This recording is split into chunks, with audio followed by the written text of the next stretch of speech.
Want to know why your billing company might be costing you thousands each month? The signs are hiding in plain sight. Back in the day, we could just send in paper claims and get paid close to what we billed. Sure, it would take a while to get paid, but we wouldn't have to fight for much. But now, the actions and systems and knowledge of physical therapy billing are very specialized. Without excellence in this area of the business, many clinics barely make a profit. It requires knowledge of the industry, knowledge of payer policies, and access to the best platforms available in order to get paid correctly, completely, and quickly. For most other aspects of your practice, it's easy to know if things aren't going well. For example, if the marketing isn't going right, it's obvious pretty quickly because new patients decline. But with billing for physical therapy, it is a little bit harder to know just how good a job is being done. And that's the case whether you do your billing within your organization or if you're using an outside billing company. In this video, I'm going to show you 5 warning signs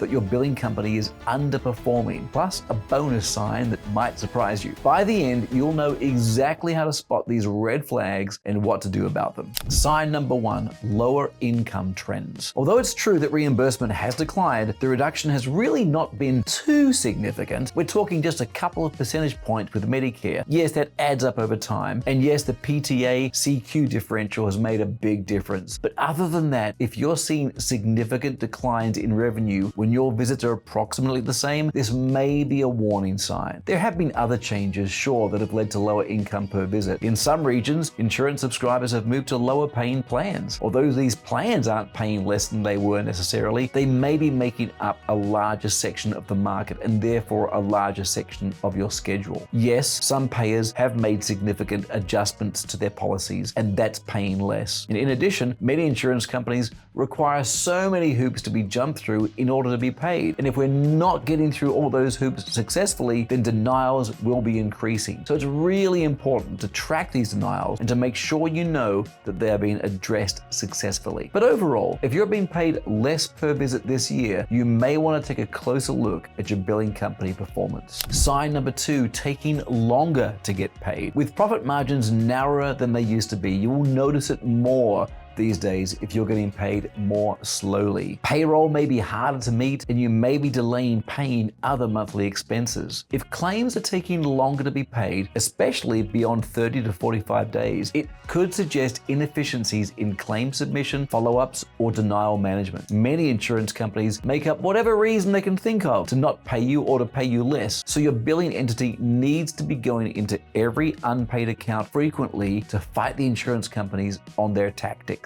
A high percentage of claims sitting in AR for over 90 days is a major concern. It is important that your percentage of accounts receivable that is over 120 days is 10% or less. Also, calculate your ARC ratio. This is your total AR divided by the last 3 months' charges. That should be below 0.8, possibly below 0.5 if you have a less diverse payer mix. If it is above 0.8, you probably want to get some outside expert advice, and we'd be happy to analyze that for you. Sign number 3, high claim denial and rejection rates. If you're a little bit hands-off with your billing process, you may not know how many of your claims are rejected and denied, but you'll probably see it in the speed and the amount of payment. Frequent denials or rejections indicate possibly poor coding, lack of eligibility verification, or failure to submit clean claims. If your billing company isn't proactively addressing denials, it's costing your clinic revenue. Sometimes the causes of these delays aren't the fault of your billing company. For example, poor insurance eligibility verification is usually the fault of the front desk, but your billing company needs to be communicating with you about that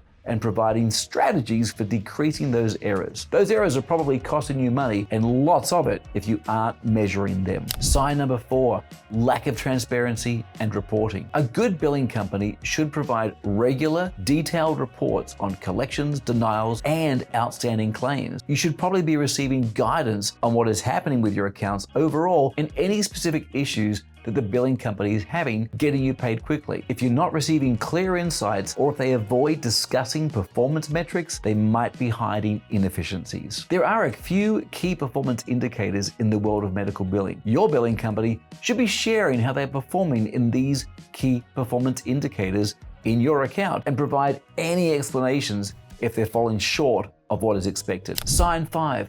poor communication, and slow response time. You should be able to get a response from your billing team very quickly. You should have at least 2 points of contact on the billing team in case someone is out sick or on vacation. When you need answers, you need answers. Ideally, you should be able to pick up the phone and speak to someone, but sometimes that just isn't possible. So if you have to email or leave a message, you should get a response back within an hour or two. If that isn't happening, it may indicate the billing company is overwhelmed and unable to provide the appropriate level of customer support. Or worse, they could be avoiding communication because they're aware that the performance is subpar. If it takes days or weeks to get responses to questions or resolve issues, that's a red flag. A good billing company should be proactive, accessible, and responsive to your concerns. I said that there are 5 warning signs, but here's a bonus 6th warning sign, and this one's a little funny. If they aren't yelling, they may not be doing everything they can. Our entire billing team is in one office, and when my office door is open, I can hear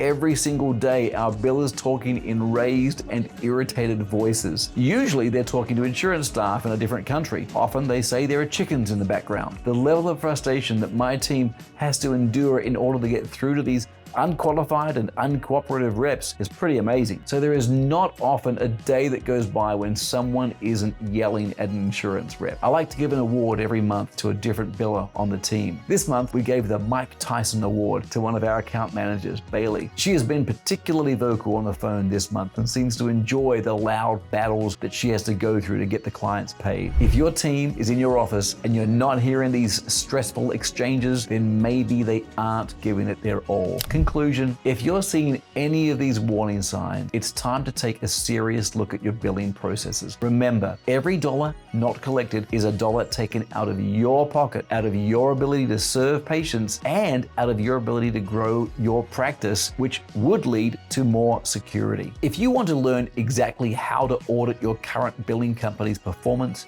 check out my next video where I break down the step-by-step process to evaluate if your billing team is really performing at the level you need.